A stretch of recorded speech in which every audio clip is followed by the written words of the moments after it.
ভালোবাসা।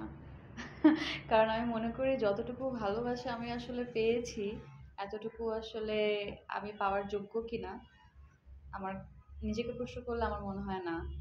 কারণ আমি একটা বাইরের দেশ থেকে আসা একটা মেয়ে যে কিছু জানে না, কোনোভাবেই এন্টারটেইনমেন্ট ইন্ডাস্ট্রির সাথে জড়িত না, ফ্যামিলির কেউ জড়িত না, রিলেটিভসদের মধ্যে কেউ জড়িত না। আমি একটা বিউটি প্যাজেন্টে যাই, কিভাবে সেটা জিতে যাই। জিতে যাওয়ার পর আহ, সবাই জানে যে মেয়েটা আসলে বাংলা পড়তে পারে না, তো স্ক্রিপ্ট কিভাবে পড়বে। তো অনেকেই যখন প্রথম দিকে কাজ করেছে তখন ওনারা এই ধরনের কথা বলেছে, মেহজাবিন অনেক ও উইনার হয়েছে কিন্তু হয়তোবা অনেক দূর যেতে পারবে না অ্যাজ অ্যান অ্যাক্ট্রেস। বাট আজকে 2025-এ এসে আমার কাছে মনে হয় আমি অনেক কাজ করেছি, যতটুকু ডিজার্ভ করি তার চাইতেও আসলে বেশি সুযোগ পেয়েছি, কারণ সবাই আমাকে অনেক ভালোবাসা দিয়েছে, অনেক ভালোবেসেছে। এটা আমাদের রাইটার্সরা হোক না কেন, ডিরেক্টরসরা হোক না কেন, আমার কো অ্যাক্টরসরা হোক না কেন, ফিমেল কলিগসরা হোক না কেন। কারণ আমাকে আসলে বলেন না যে হাতে ধরে হচ্ছে গিয়ে আহ, লেখা শেখানোর মতোই আসলে আমার স্টোরি। কারণ আমি যখন পড়তে পারতাম না তখন আমাকে পাশে থেকে সবসময় আমার কো আর্টিস্টরা বা ডিরেক্টররা বা অ্যাসিস্ট্যান্ট ডিরেক্টরসরা বা মেকআপ আর্টিস্ট পর্যন্ত ওনারা বলে দিত যে এই লাইনটা এটা এটা এইভাবে বলো। তো এই সুযোগটা আসলে আমাকে কেন দিয়েছে কেউ? তারা তো অবশ্যই আরো এক্সপিরিয়েন্স যে ভালো পারে তাকে নিয়েই আসলে কাজ করতে পারতো।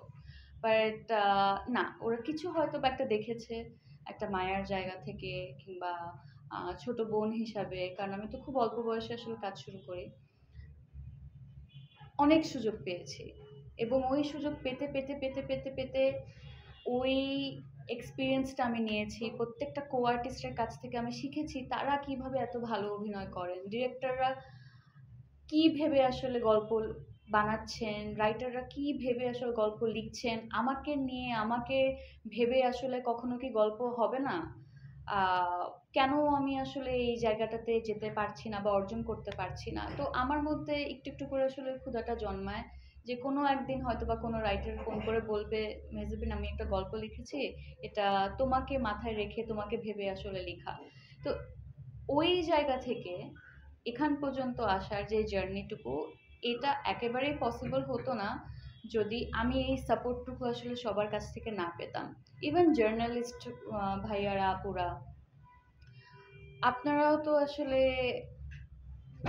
কতটুকু সাপোর্ট দিয়েছেন এটা আমার নতুন করে আপনাদের যেহেতু সামনে আছে নতুন করে বলার আসলে কিছু নাই।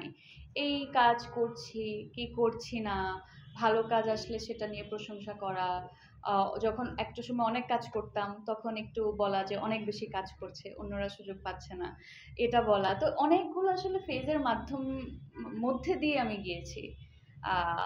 বাট সবগুলো ফেজে আপনারা সবাই আমার সাথে ছিলেন।